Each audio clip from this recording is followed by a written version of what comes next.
दो लड़कियां धनमीत और मनमीत जिनकी उम्र 29 साल और 19 साल है। बालिग होने के बावजूद ये दोनों लड़कियां खुद से अपना डिसीजन नहीं ले सकती हैं। इन दोनों लड़कियों के लाइफ के डिसीजन सिख कम्युनिटी लेगी, जैसा कि सिख कम्युनिटी के लोगों ने नेशनल मीडिया पर बयान दिया है। और ये सिख कम्युनिटी या फिर किसी भी धर्म की कम्युनिटी होती कौन है किसी दूसरे के डिसीजन को लेने वाले। इन दोनों लड़कियों की जिंदगी को बर्बाद करके कुछ जो पॉलिटिकल लीडर्स हैं वो बस अपनी पॉलिटिकल कैरियर को चमकाना चाहते हैं। इसी कारण से ये सारा विवाद खड़ा किया गया है। तो आज इस वीडियो में हम डिटेल में समझेंगे कि पूरा मामला क्या है, वो कौन लोग हैं जो सिर्फ और सिर्फ अपने राजनीति को चमकाने के लिए इन दोनों लड़कियों की जिंदगी को बर्बाद करने पे तुले हुए हैं। और इसी वीडियो में हम जानेंगे कौन झूठ बोल रहा है और कहां पर क्या सवाल खड़े हो रहे हैं, जिन सवालों का जवाब पाना बहुत ही जरूरी है।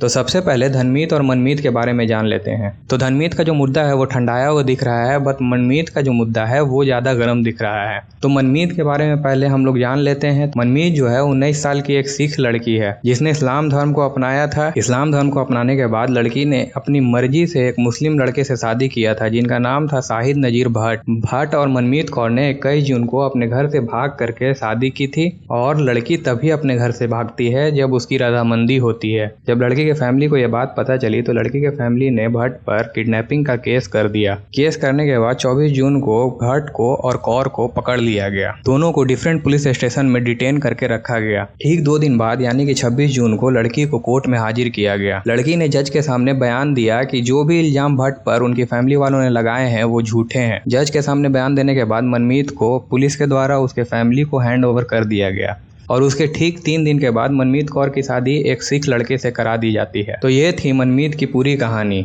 और फिर एक और लड़की थी धनमीत कौर जिसकी कहानी आप लोग जानते हैं, क्योंकि धनमीत का एक वीडियो वायरल हो रहा है और मैं जानता हूं कि आप लोगों ने वो वीडियो जरूर देखा होगा। बट धनमीत ने जो वीडियो पब्लिक किया था उस वीडियो को धनमीत के भाई ने फेक वीडियो बताया है। धनमीत के भाई का कहना है कि गन पॉइंट पर वीडियो को शूट कराया गया है या फिर किसी और दबाव के कारण धनमीत ने वो वीडियो शूट किया है। लेकिन ये बात सच हो या ना हो, इन दोनों लड़कियों की जिंदगी बर्बाद हो चुकी है। इन दोनों लड़कियों की जिंदगी में प्रिवेसी नाम का कोई चीज बचा नहीं है। इन दोनों के ऊपर पॉलिटिशियन बस पॉलिटिकल एजेंडा चमकाने के लिए आए थे। और जब मैं इस केस पर रिसर्च कर रहा था तो कुछ सवाल मेरे दिमाग में घूम रहे थे। मैं वो सारे सवाल आपके सामने रख रहा हूँ। आप कमेंट करके जरूर बताइएगा क्या आपके दिमाग में भी ये सवाल उठ रहे हैं। सबसे पहले सिख कम्युनिटी ने यह कहा कि कन्वर्जन को गन पॉइंट पर कराया गया है। अगर ऐसा था तो कोर्ट में मनमीत ने अपने परिवार को ही झूठा क्यों कहा? भट्ट पे लगाए हुए सारे इल्जाम को उसने सिरे से खारिज क्यों किया? मनमीत वहां कोर्ट में अपना बयान देते वक्त ये बात को भी मेंशन कर सकती थी कि उसका कन्वर्जन गन पॉइंट पर कराया गया था या फिर लोगों ने उसे डरा धमका करके इस्लाम धर्म को अपनाने के लिए मजबूर किया था। बट उसने ऐसा कुछ नहीं कहा, उल्टा उसने अपने परिवार वालों को ही झूठा बता दिया।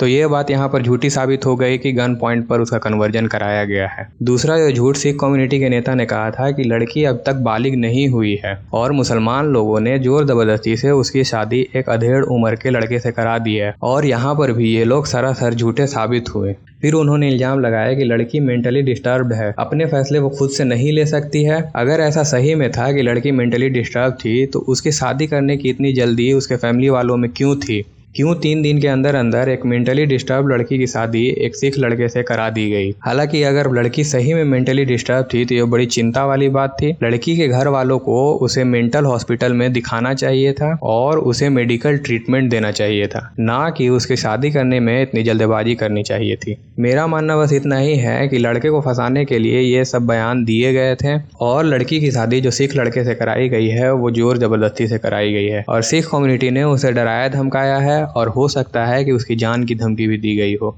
जैसा कि धनमीत ने अपने वीडियो में बताया था कि सिख कम्युनिटी के बड़े बड़े लीडर उन्हें डरा धमका करके अपना बयान बदलने के लिए बोल रहे थे। बट धनमीत ने अपना बयान नहीं बदला। शायद उसी तरह से मनमीत को भी डरा धमका करके एक सिख लड़के से शादी करवा दिया गया।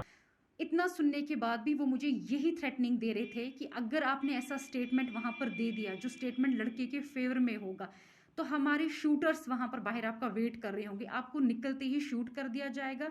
या तो वैसा नहीं, अगर हम करेंगे एसिड अटैक तो आप पे हो जाएगा, या हम उनकी फैमिली पे एसिड अटैक कर देंगे।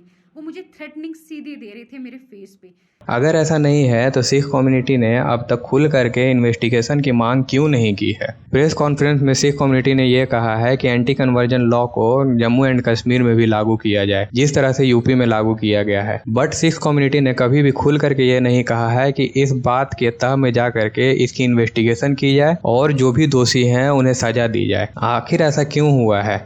तो मेरी मांग यही है कि इस केस को इन्वेस्टिगेट करने के लिए एक एसआईटी का गठन किया जाए और यहाँ पर निष्पक्ष रूप से जांच की जाए कि कौन दोषी है और कौन निर्दोष है। जो भी दोषी इसमें पाया जाता है उसे कड़ी से कड़ी सजा दी जाए। आप लोगों का क्या मानना है? क्या इसमें एसआईटी का गठन होना चाहिए या नहीं होना चाहिए? जो लोग दोषी हैं उन लोगों को सजा मिलनी चाहिए या नहीं मिलनी चाहिए? जो सच है उसे तो सामने आना ही चाहिए, क्योंकि ये एक ज़िंदगी का सवाल है। एक लड़की जिसने अपने मर्जी से एक धर्म को चुना और वही लड़की आज़ाद होकर के अपने फैसले खुद लेना चाहती थी, तो उस लड़की के फैसले के बीच में कम्युनिटी कहाँ से आ जाती है? किसी भी धर्म की कम्युनिटी होती कौन है किसी के फैसले को लेने के लिए? तो आपकी क्या राय है इस वीडियो को देखने के बाद? कमेंट में ज़रूर बताइएगा। वीडियो को लाइक करके चैनल को सब्सक्राइब भी कर दीजिएगा। मिलते हैं नेक्स्ट वीडियो में। धन्यवाद।